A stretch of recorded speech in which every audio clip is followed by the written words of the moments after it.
Shamshabad airport parking లో ఓ యువకుడు హల్చల్ చేశాడు. ఓ మహిళకు కత్తి చూపించి ఆమె కారును దొంగిలించాడు. జరిగిన ఘటనపై మహిళ పోలీసులకు ఫిర్యాదు చేసింది. అప్రమత్తమైన పోలీసులు ఆ యువకుడిని అదుపులోకి తీసుకున్నారు.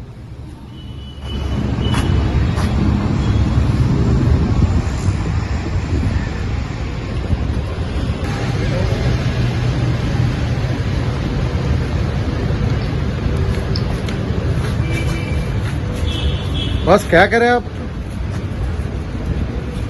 सॉरी